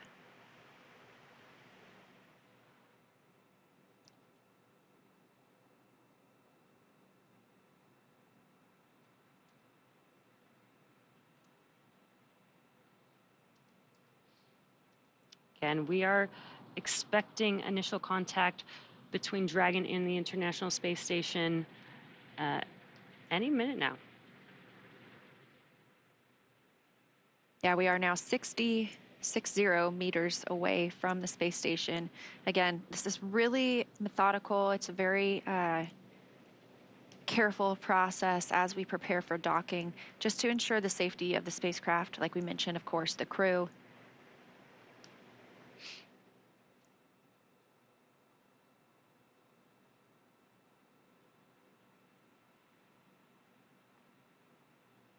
And again, we do not have views from the International Space Station at this time, but we have good confirmation that Dragon is on the docking axis, continues to move in as planned. Sometimes we don't have these views as we are moving from satellite to satellite in the Tracking Data and Relay Satellite System known as TDRS.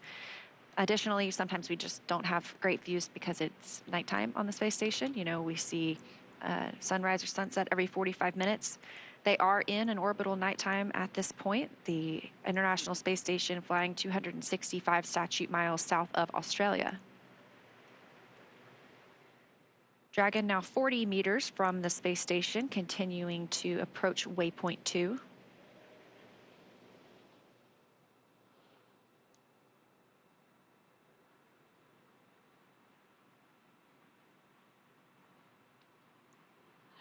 And there you can see on your screen, this is a view from Dragon approaching the International Space Station. You can see how close it is. You can begin to see those details on the station. And looking straight ahead in the center of your screen was the International Docking Adapter.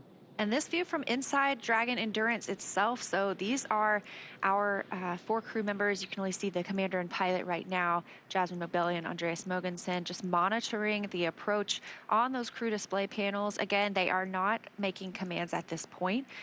Additionally, at that 2 meters away from the space station, we hear the chop call, at which point they should not send any commands. Right now, we are at 23 meters from the space station, continuing to close in on that zenith port of Node 2.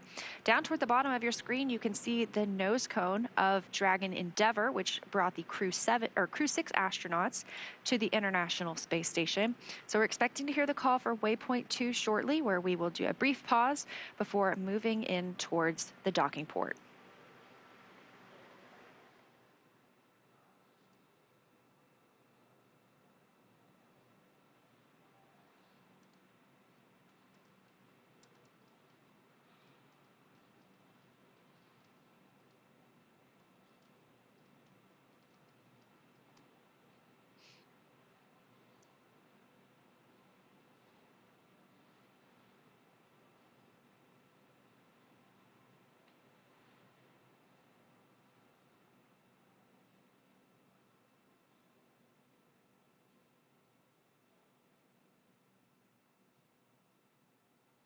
Also, a cool thing in this view is Dragon is now directly above the International Space Station, and you can tell in the view because you can see the clouds on Earth in the background. And it looks like we have reached that 20-meter waypoint 2 mark. Station, Houston on the Big Loop. Dragon is on final approach and is go for docking. Monitor for steps 5 and 6 in 1.102 Dragon approach and retreat monitoring.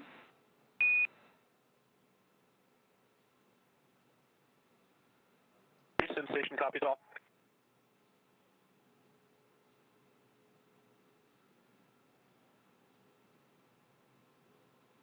All right, confirmation from Amy Dill, the Capcom in Mission Control Houston, to the crew that they are moving in for docking. So we are now 16 meters away from the International Space Station. Again, continuing slowly into the Node 2 Zenith port for docking today.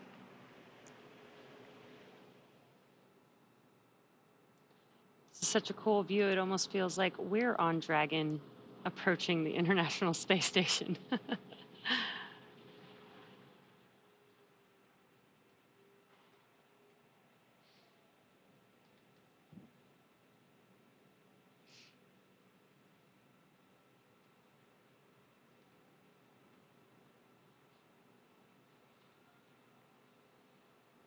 Space Station and Dragon now flying over Australia.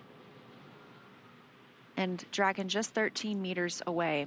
Again, a very methodical and careful approach to our docking port. Great views coming from Dragon this morning as we get ready to welcome 4 new crew members to the orbiting laboratory.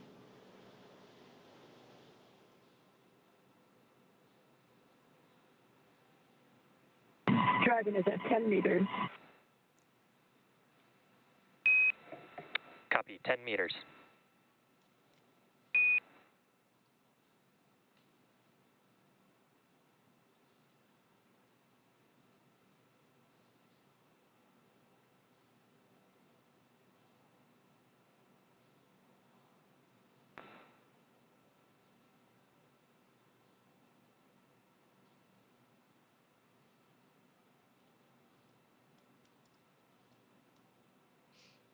And we are just moments away from Dragon docking with the International Space Station. First will be a soft capture, and then there will be 12 hooks deploying 6 at a time to create that hard capture between the vehicle and the station.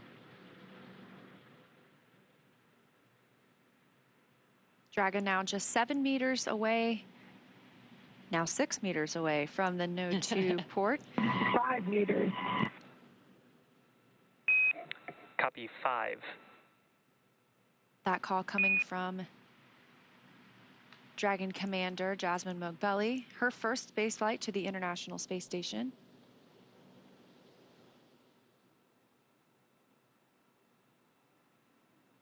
Standing by for the call of crew hands-off point, or CHOP.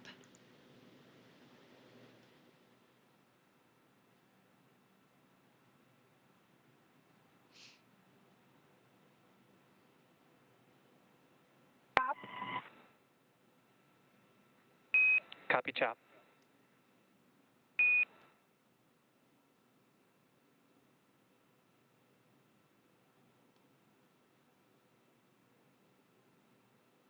One meter.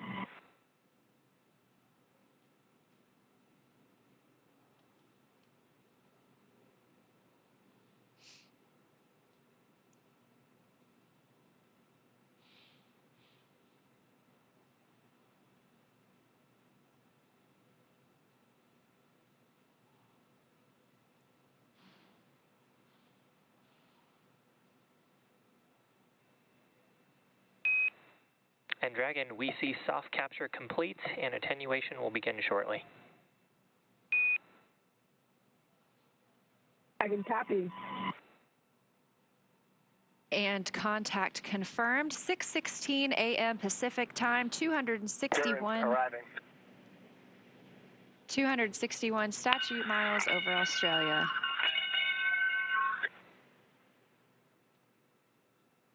Guys, thank you for the welcome.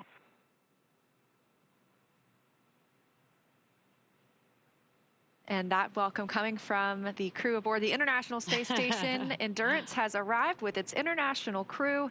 They will begin the hard capture sequence shortly, but we are now up to 11 crew members on the International Space Station after they float through the hatch this morning. And on the big loop, ring retraction is in progress.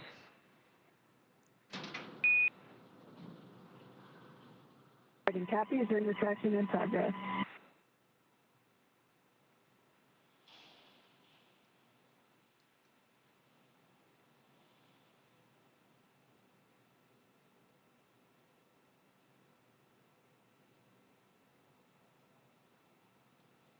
Now, again, we don't have views right at this moment of Dragon on the International Space Station, but we did see that docking again at 6:16 a.m. Pacific time as the International Space Station and Dragon were flying 261 statute miles over Australia.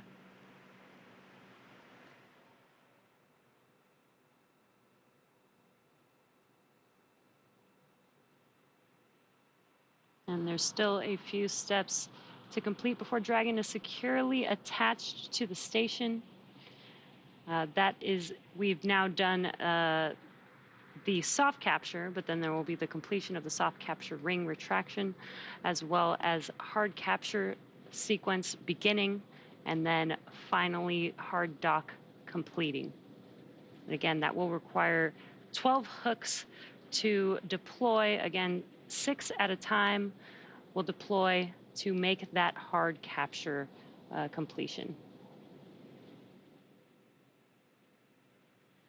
Of course, once we have a successful hard capture, it still is going to take a little bit before we see our crew members float through the hatch into the International Space Station and officially bring us up to that total of 11, at least for about the next few days or so. We will first pressurize the vestibule. Well, Woody Hoberg will open the station side of the hatch. He will pressurize the vestibule, the space between both of those hatches, the Dragon hatch and the station hatch, bringing that to the same pressure as is inside Dragon and the space station. It's much of what we are used to here on Earth. Eventually, they will bring the crew members aboard. Again, they will give us a welcome ceremony. We'll get to see them and hear their first remarks about their visit to the space station, maybe what the ride was like. Then they will move right into work. They will start their safety briefing with the crew, making sure that they remember all their training from the ground, get brought up to speed on the International Space Station itself.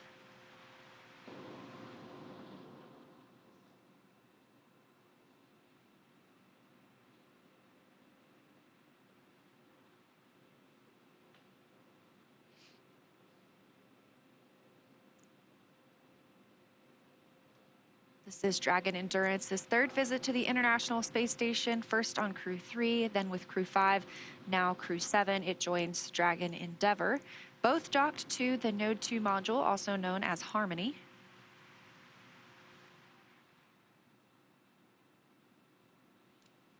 And that next step, soft capture ring retraction, is typically expected about 4 minutes after soft capture.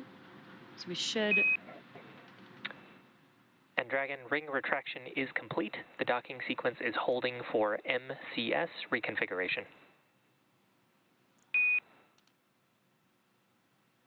Dragon copies. And what perfect timing. Soft capture ring retraction is now complete. As you mentioned earlier, during this time, we're also connecting an umbilical from Dragon to the station. Dragon has been using power generated by its solar arrays, also battery power. Once it's connected to the International Space Station, it can start using power from the station itself. You got a great view of those solar arrays as we were flying in this morning. And so at this point, Dragon will probably start using the station power for the remainder of its time on the space station over these next 6 months.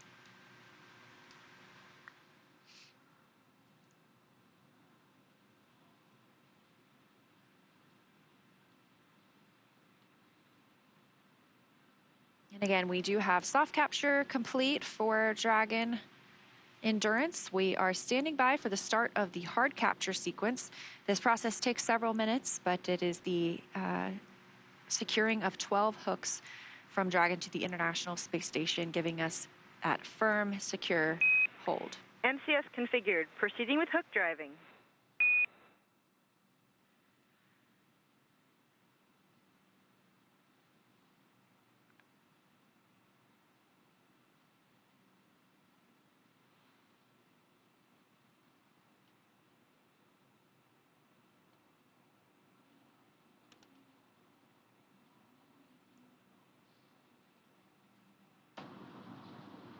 And we did hear that call out, proceeding with hook driving. That is the beginning of the hard capture sequence. Again, Leo was just mentioning there will be 12 hooks, and they will deploy 6 at a time. So there'll be 6 hooks first. Once those are fully latched to the International Space Station, then the next set of 6 hooks will begin to deploy. And this process should take a few minutes, about 4 minutes or so, until hard docking is complete.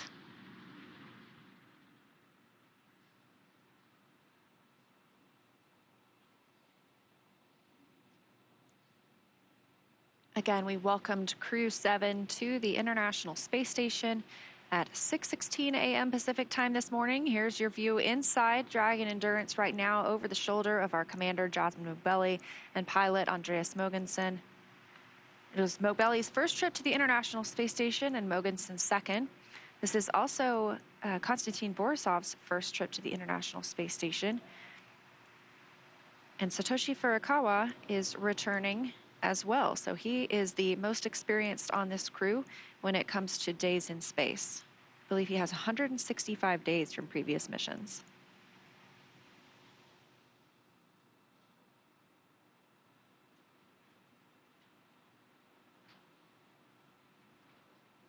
This is the view that we saw as we were preparing for docking.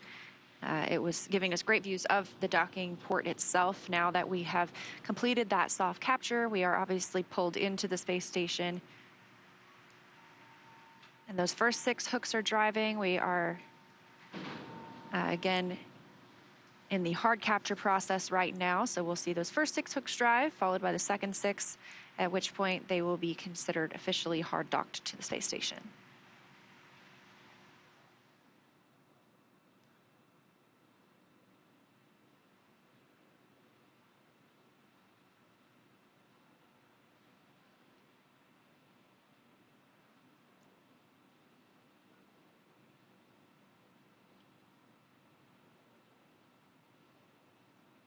We're getting some good progress on the hooks driving. It looks like the second 6 are now starting to drive.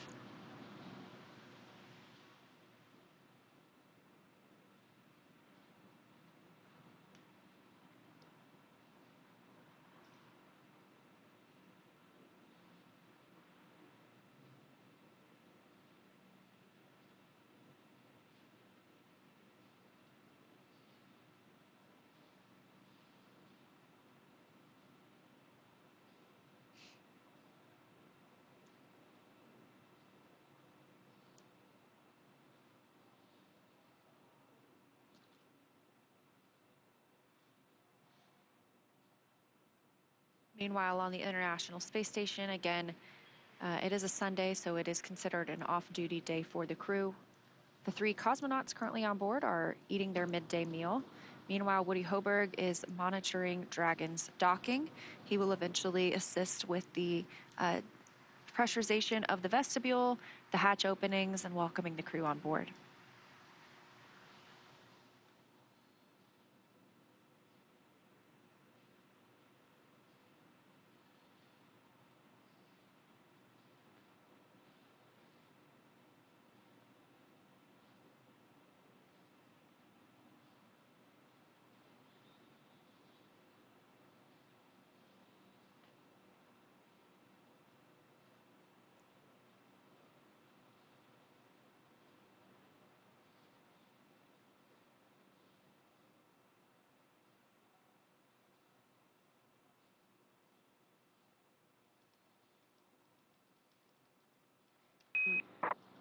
And on the big loop, hard capture is complete. Dragon, you are go to raise visors.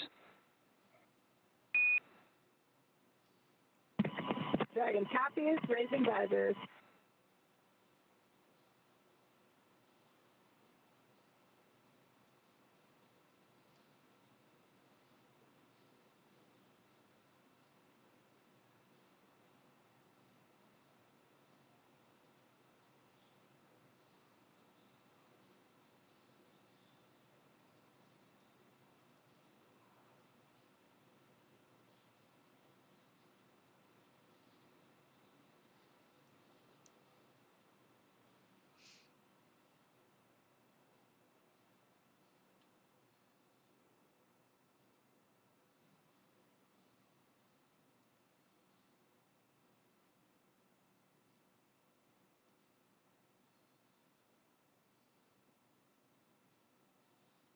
And if you're just now joining us, you are tuned in to the NASA SpaceX Crew-7 mission.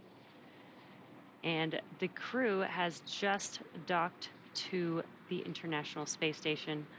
Hard capture has been confirmed. And the crew lifted off from Space Launch Complex 39A on Friday early morning at 12:27 a.m. Pacific Time, 3:27 a.m. Eastern Time. And about 30 hours later, they are now docked to the International Space Station. Yeah, that docking of our 4 crew members coming at 6:16 a.m. Pacific Time. Houston Station on the Big Loop, PMA ingress, step 1.1.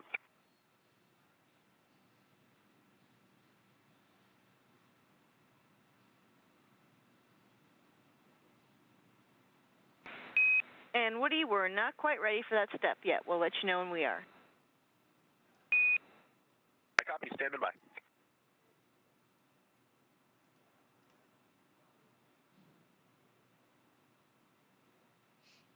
Again, those comms coming from Mission Control Houston, the Capcom there, speaking with Woody Hoberg aboard the International Space Station, who's been monitoring the approach and arrival of Dragon, as well as the pressurization at the vestibule, the hatch opening that we'll see over the next couple of hours. Docking came this morning at 6:16 a.m. Pacific Time, 9:16 a.m. Eastern Time, as the spacecraft and the International Space Station were flying over Australia. We've again seen completion of soft capture as well as of hard capture. And on the Big Loop, docking sequence is complete. Dragon, welcome, Vilkom, Yokoso, Dobro Pazalovat to the International Space Station.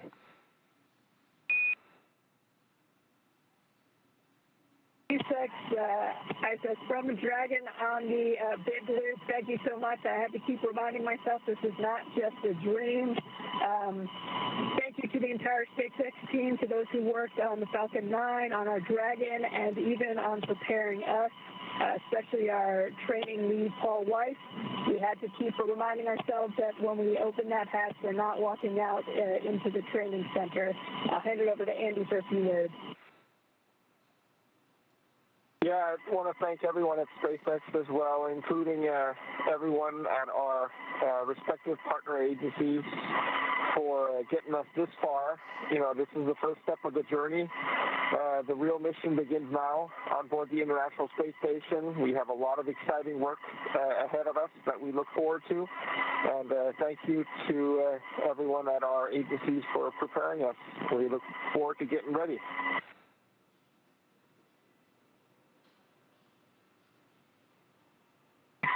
This is Satoshi. It was just like a training session in Hawthorne, California, and I'd like to express my appreciation to NASA, ESA, CSA, Roscosmos, JAXA, and especially SpaceX for flying us safely to the International Space Station. Thank you. Thanks all. It was exciting. Like my friend said, it was really, really close to what we have experienced during the training. We just had to remind ourselves that it's happening for real.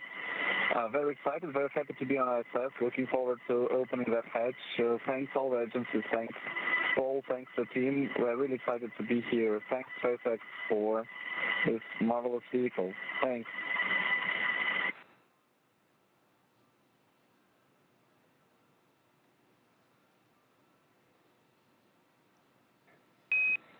And Dragon, SpaceX on the Big Loop, on behalf of SpaceX, we want to thank you for training with us, and it's been an honor and privilege to bring you to the station today. Ground will be enabling our hardline power and communication connections. You are go to DOF suits per 4.012, and we're going to be taking cameras external.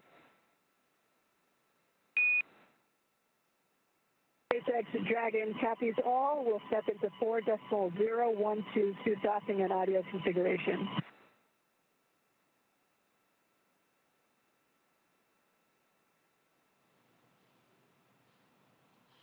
And some awesome words from the core, our core here, Shiva Bharavaj, speaking in every language to the crew, which was pretty awesome, welcoming the crew to the International Space Station. The crew also saying some amazing, kind words. That was really awesome to hear.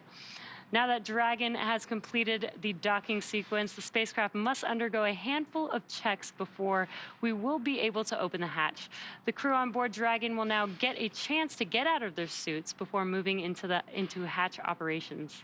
That's right, and things will begin picking up inside the station too as NASA's Woody Hoberg gets the hatch on the station side ready to be open, starts pressurizing that area known as the vestibule between the Dragon and station hatches.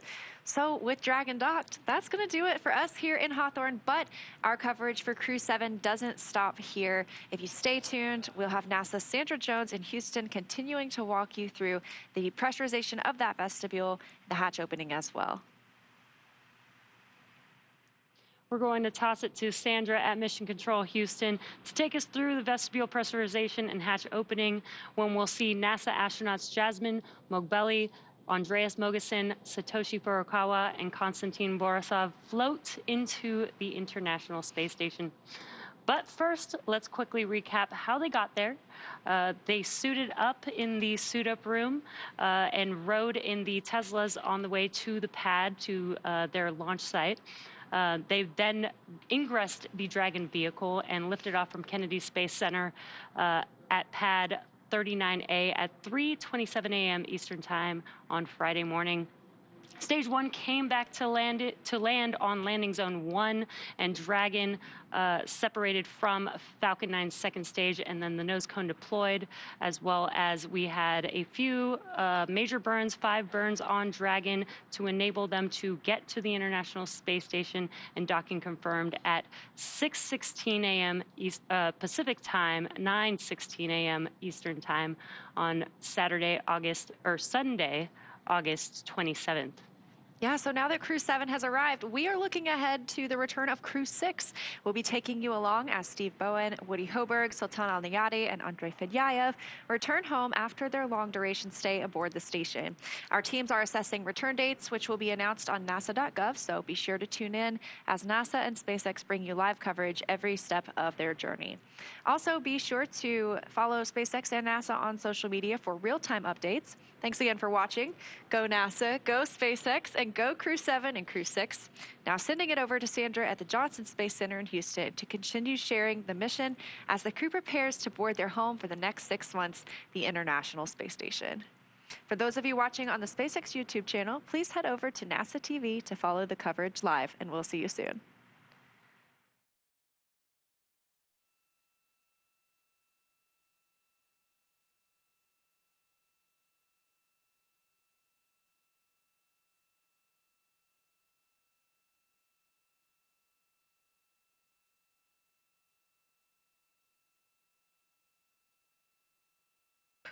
This is Mission Control Houston. Crew-7 successfully docked to the International Space Station. That docking occurred at 8:16 a.m. Central Time this morning while flying 261 statute miles over Queensland, Australia. Now that Dragon is docked, NASA astronaut Woody Hoberg is going to begin securing some hardware and then moving right into hatch operations. First, he will open the large hatch at Node 2 Zenith, which will give him access inside the pressurized mating adapter. He'll then work to pressurize the vestibule, which is the small space between the hatches on Dragon and the space station. This was exposed to vacuum prior to docking, so it needs to be filled with air to make sure its pressure is nearly equal with the atmospheric pressures on Dragon and the space station. To do this, Hoberg will use a small valve on the station's hatch to slowly introduce air into the vestibule, and flight controllers here in Houston will monitor the pressure and temperature readings inside to verify that everything is leak-free before we get ready to open up the hatches. We expect it to take a little bit of time to get everything pressurized and checked out before we open up the hatches, but we'll keep you updated on the targeted hatch opening time. Following hatch opening, there will be a welcoming ceremony which will take place. Following this, the crew will get a safety briefing, get oriented, unpack their belongings from the Crew-7 vehicle, and get situated in their new home for the next 6 months.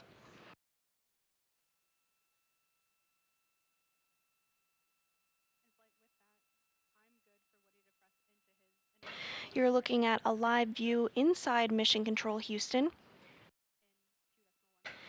The current team on console is being led by NASA Flight Director Judd Freeling.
The flight control team here in Houston has been busy this morning as approach and docking neared. The team on the ground was in preparation. About 3 hours prior to docking, flight controllers began to feather solar arrays. This is a multi-step process and helps protect the arrays from plumes and keeps them safe when a vehicle arrives.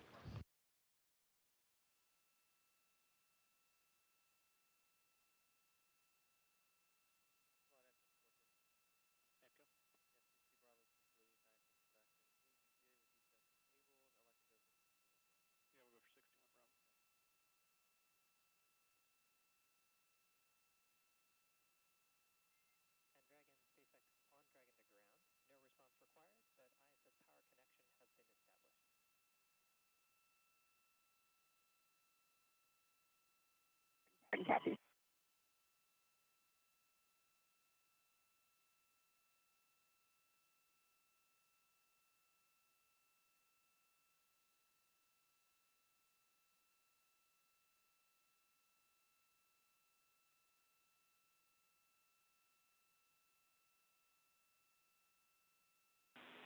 And Station Houston on 2 for Woody, you have a go in step 2.2, your go to perform initial IDA Dragon vestibule pressurization for leak check. All right, Amy, copy go in 2.2. Thanks.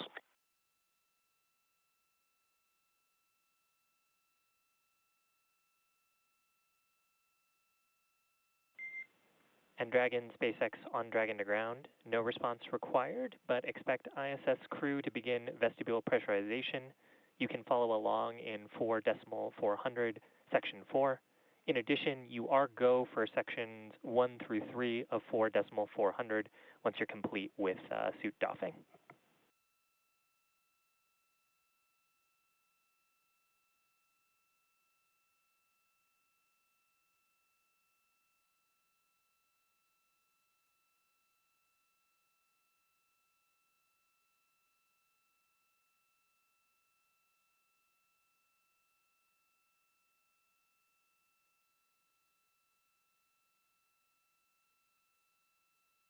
And NASA astronaut Woody Hoberg is continuing to step through the procedures ahead of hatch opening this morning.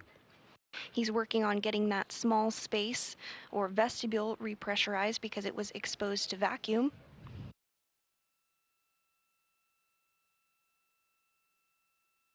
And as we eagerly await Crew-7 to float through the hatch later this morning, let's take a look at some of the science and research investigations that they'll be completing while on board Space Station. The International Space Station is a state-of-the-art microgravity laboratory that is unlocking discoveries not possible on Earth and helping us push farther into deep space. Every single day, we are answering big questions about Earth and about space, about where we came from and about where we're going. But the other thing that we're doing is we're learning more questions to ask. Microgravity turns almost everything we know upside down. Liquids behave completely differently. Fire burns in new ways. Biological systems reveal surprises. There's a few things that have made me gasp out loud up on board Space Station. Watching heart cells actually beat has been a pretty big one. We're studying ways to grow food in microgravity. I got to tell you, these are pretty amazing. We're learning how human bodies react to life in space and how to keep crew members safe and strong on long-duration exploration missions. Deadlifts are awesome on Earth. They're also awesome in zero gravity. We're testing technologies that will be critical to our return to the Moon and Great Leap to Mars. Our research has contributed to medical and social benefits on our home planet, allowing us to find new ways to combat disease back on Earth and develop technologies to deliver clean water to remote communities in need.